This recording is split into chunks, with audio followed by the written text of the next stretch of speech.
The whispers that circulated through Boston's financial district painted Theron Vasile in broad, terrifying strokes.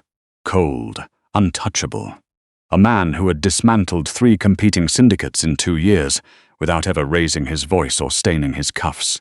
Women from the city's most powerful families had tried, socialites, corporate attorneys, the daughter of a sitting senator, and each had been turned away by a single look from his head of security, never reaching the elevator that led to his 43rd floor office. Theron believed personal connection was a structural weakness, a pressure point his enemies would press until something broke. His authority rested on many things: fear, money, an intelligence network that reached into the city's police precincts and courthouses alike, but the object that grounded it all was an antique silver cigarette case, no bigger than a deck of cards, etched with the Vasile family crest on its exterior. His late sister, Mina, had given it to him the year before she died. Inside the hinged lid, folded into a tight square, was the only photograph he had kept of her. Age 7, laughing on a fire escape in Southie, one arm flung wide like she'd been caught mid-spin, and etched into the polished interior panel, so faint it looked like decorative scrollwork to anyone who didn't know to look, was an 18-character alphanumeric sequence. That sequence was the sole access key to a $160 million emergency trust held in a private Luxembourg bank, built to sustain the Vasile network if everything above ground ever collapsed. He never let it leave his person. Until the Tuesday night in January, when everything went wrong. The ambush happened near the corner of Tremont and Herald, 2 blocks from the restaurant where Theron had been meeting with a Port Authority official, whose cooperation kept certain shipments from being inspected too closely. The meeting had gone long. Theron and his 2-man detail stepped out into the bitter cold at midnight, and within seconds, 3 vehicles materialized from the surrounding streets, the Kavanaugh Syndicate. Patrick Kavanaugh had been picking at the edges of Vasile territory for months, too cautious to strike directly, until tonight. The confrontation lasted less than 4 minutes. Theron fought his way through the grip of a man twice his size, cracking the man's elbow at the joint with a precise, merciless twist that dropped him to the wet asphalt. But in the struggle, the grab and shove and the desperate wrench against a chain-link fence, the cigarette case worked free from his inside breast pocket and dropped, skittering across the pavement and vanishing into the shadowed gutter along the curb. He didn't notice it was gone until his car was 4 miles north, crossing the Longfellow Bridge.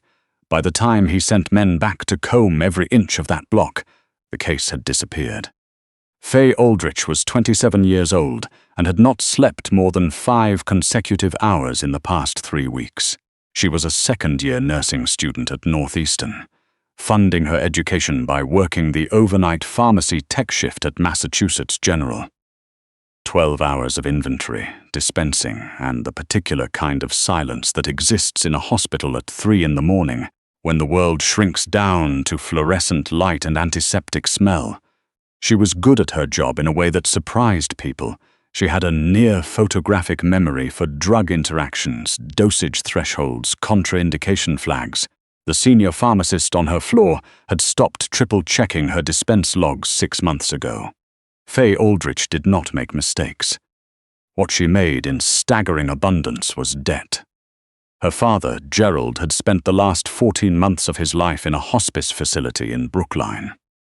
The insurance coverage had been catastrophic, meaning nearly nothing. Faye had signed papers she hadn't fully understood, desperate to get him into a place with actual palliative care instead of an overcrowded ward. By the time Gerald Aldrich died in September, the outstanding balance was $112,000. The collection calls started before the funeral flowers had wilted. Walking home from her shift that January night, she took the shortcut through the South End that shaved 6 minutes off a walk to the Orange Line. The street was empty. Police tape fluttered at one corner, catching the wind, and she gave it a wide berth without thinking much of it. Boston had its nights. The street light near the curb caught something metallic in the gutter. Faye stopped. She crouched, her knees protesting from 12 hours of standing, and picked it up. A cigarette case, silver heavy for its size. The engraved crest on the exterior was intricate, clearly custom work, clearly expensive. She turned it over in her cold fingers, then opened it. The folded photograph inside made her pause. A little girl on a fire escape, mid-law, one arm flung wide.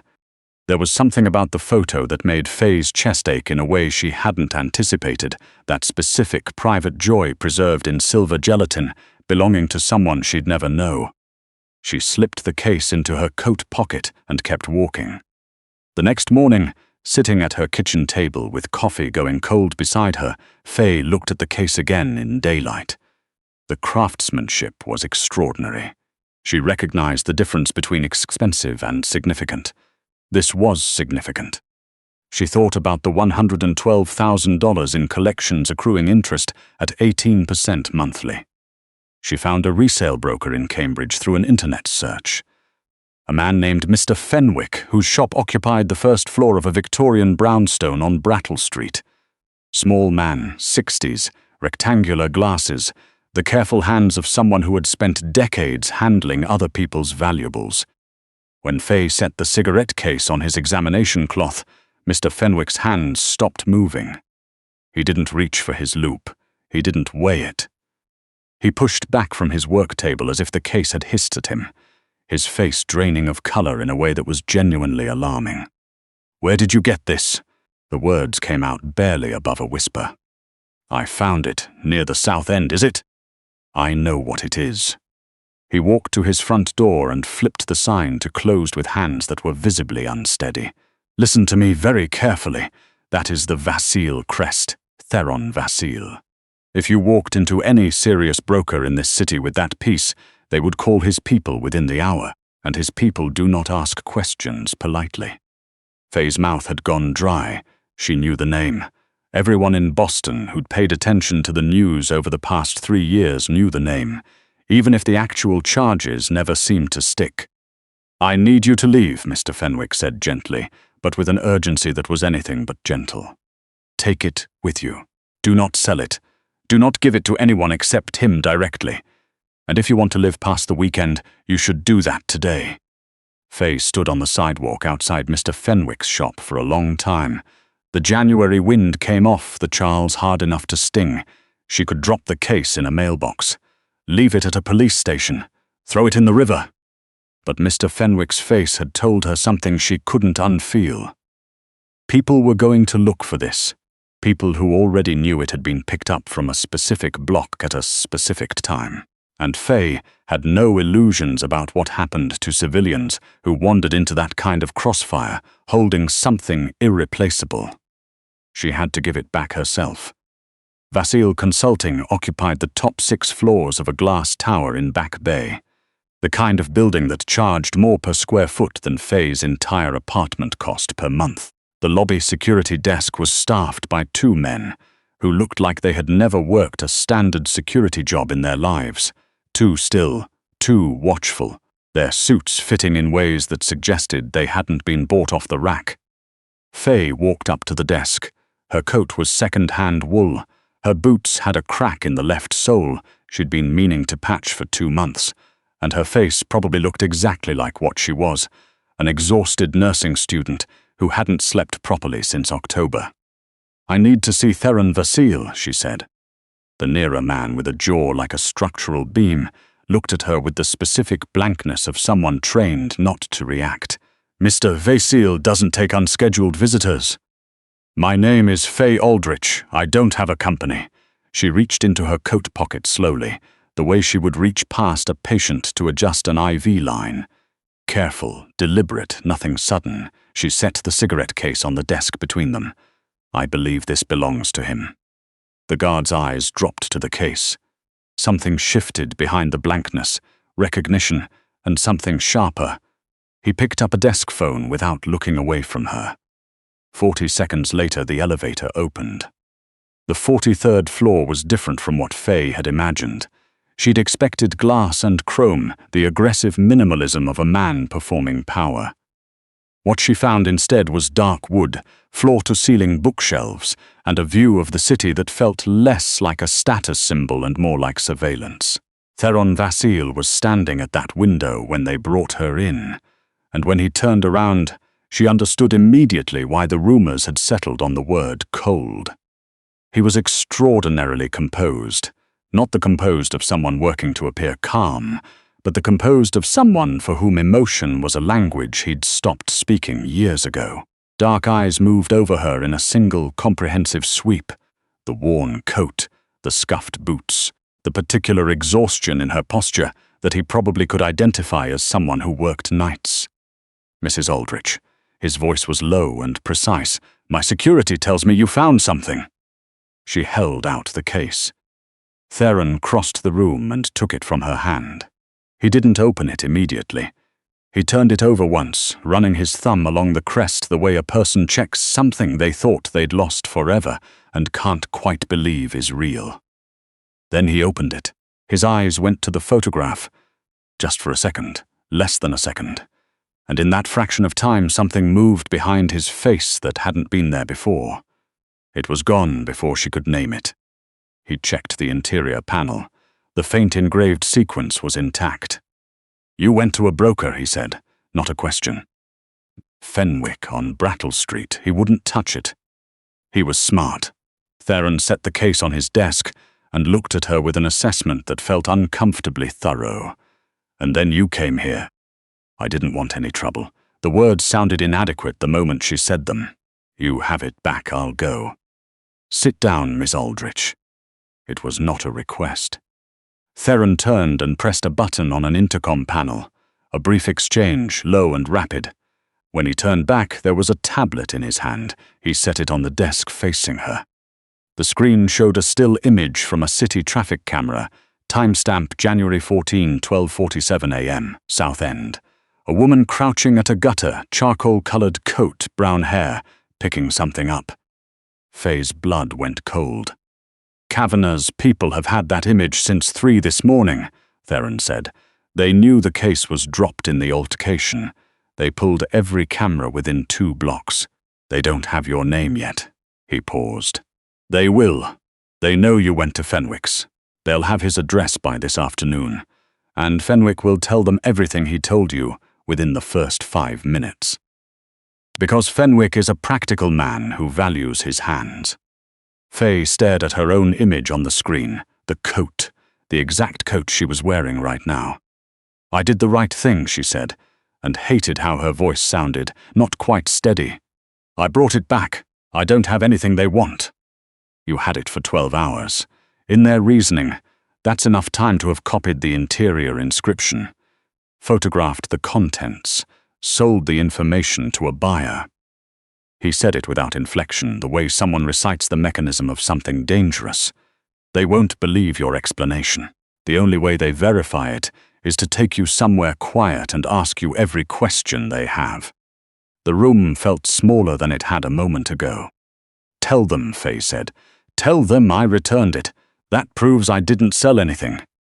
Kavanaugh and I are not currently in communication." Something very dry moved across Theron's expression. The altercation last night was his opening statement. He doesn't want the case. He wants leverage over me, and right now you are leverage, regardless of what you did or didn't do. The full weight of it settled on her like something physical. "I was just walking home," she said quietly. Theron was silent for a moment, studying her with the expression of someone classifying a situation they hadn't anticipated. "You have a nursing shift tonight." The fact that he already knew her schedule was somehow not even the most alarming thing about this conversation. "Call in," he said. "You're not going back to your apartment. Not tonight. Not until Kavanagh's people are handled." He moved to the window and looked down at the city with the expression of someone who owned the view both literally and figuratively.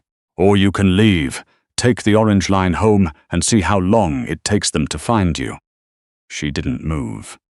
She stayed.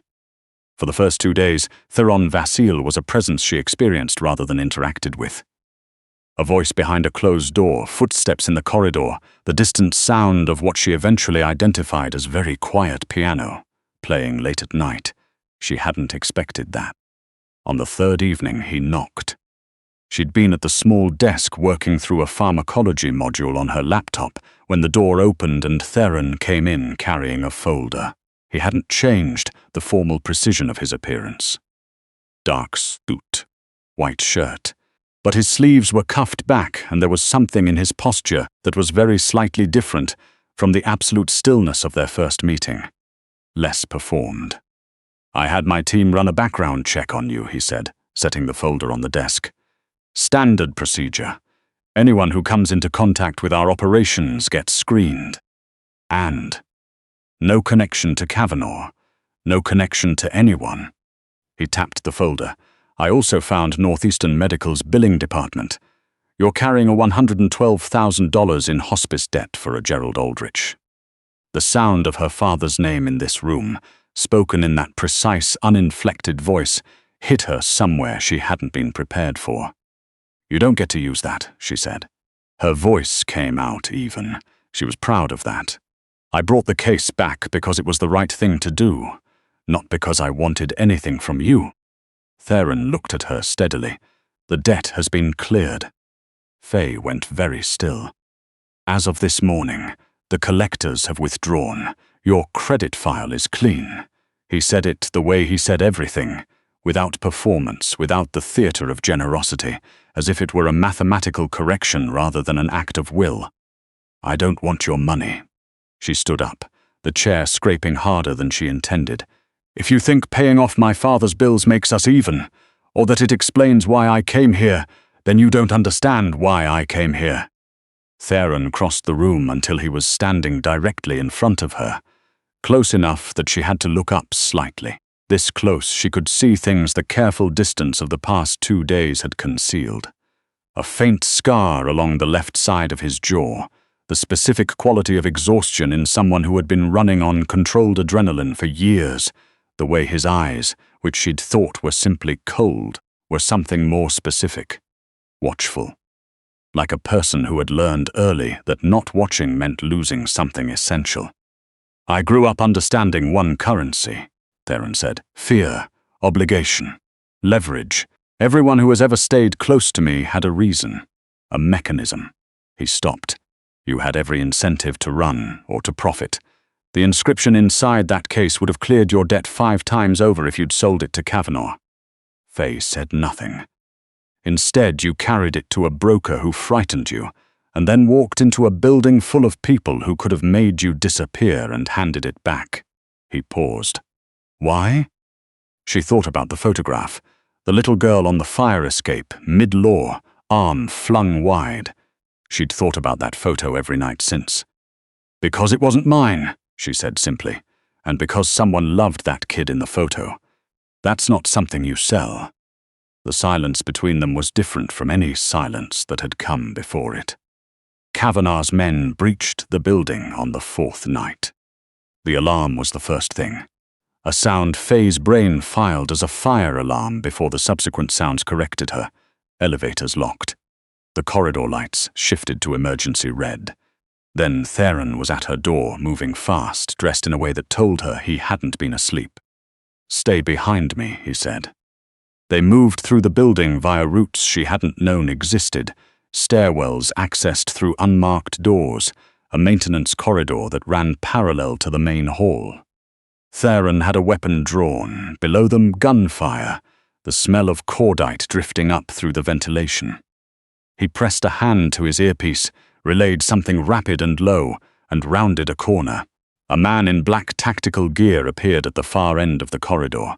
Theron fired twice without breaking stride. The man dropped. Faye kept her eyes on Theron's back. She did not look at the floor. They reached a reinforced door 2 floors down, a panic room she hadn't been shown. His palm on the biometric scanner. Green light. The door hissed open. They were 2 steps from safety when the second man appeared from the stairwell behind them. Faye heard it rather than saw it, a sound between a thud and a tear. And then Theron lurched forward, one hand going to his left side. He got the panic room door shut, engaged the locks, and leaned against the wall with the careful posture of someone managing pain rather than surrendering to it. "Knifed," he said, "shallow." She was already moving. "Sit down." She said it the way she addressed difficult patients, not unkindly, but with the full authority of someone who knew exactly what came next. She found the first aid cabinet, and it was impressively stocked. She pulled on trauma gloves with the efficiency of 2 years of overnight hospital shifts and crouched beside him. He moved his hand away from his side. It was not shallow. She worked, applying direct pressure, assessing the depth, reaching for hemostatic gauze, and she was efficient, and she was calm, because calm was a skill she had built one overnight shift at a time in an environment where panic cost people their lives. Her hands did not shake. Theron watched her with the expression of a man who had expected her to fall apart and was quietly recalibrating. "You're not afraid," he said. "I'm terrified," Faye said, but medical tape with precise motions. "But I'm also the only person in this room who knows what they're doing medically, so that comes second." She pressed the secured dressing down firmly. "Hold this. Steady pressure." He put his hand over hers to take the position. His palm was warm against her knuckles. "You should have left," he said quietly. "The first day, you should have run." "I told you, I didn't want trouble." She checked her work. "Also, you said I wouldn't make it out of the city." "I wasn't wrong." "No." She sat back and looked at him, really looked, the way she'd been careful not to do over the past 4 days. In the emergency lighting, stripped of the 43rd floor and the view and the armor of those suits, he looked tired in a specific way she recognized, the way her father had looked his last year, carrying something he'd never expected to be carrying, with no one to help him set it down. "The photograph," she said, "the little girl." Theron was quiet for a moment. "My sister, she died 9 years ago. She was 22. A pause. "The case was the last thing she gave me. She didn't know what I'd put inside it afterward." Faye understood then what she'd felt in that gutter at 1 in the morning, why she hadn't been able to treat that photograph as a means to an end. "I know," she said quietly, "that's why." Theron reached into the interior pocket of his jacket and withdrew the cigarette case. He turned it over in his fingers once, then he held it out to her. She looked at it without taking it. "The inscription inside is the only key to the trust," he said. "Everything the Vasile network depends on, if everything above ground collapses. $160 million. He turned the case so the interior panel caught the light. That faint, scrollwork thin sequence of characters. I'm not giving you the code. I'm giving you the case to hold." Theron.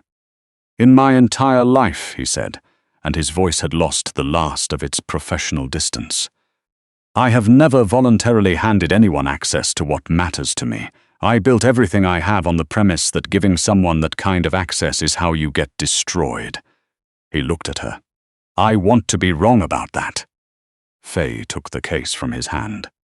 Outside the reinforced walls, she could hear the conflict resolving. Voices. Theron's security team checking in through his earpiece. Kavanagh's men were contained. The police, she gathered, would receive a version of events that satisfied them without creating complications. She also heard Theron instruct Dominic, his second-in-command, to collect Mr. Fenwick from Brattle Street and ensure he was moved somewhere safe for the next several days. The detail was small. She noticed it. In the silence that followed, Faye sat on the floor of a concrete panic room beside the most dangerous man in Boston, monitoring his wound and holding a silver case that contained the only photograph of a girl who had laughed on a fire escape with her whole arm flung wide. When Theron reached up and brushed a strand of hair back from her face with his good hand, the gesture so careful it felt like a question.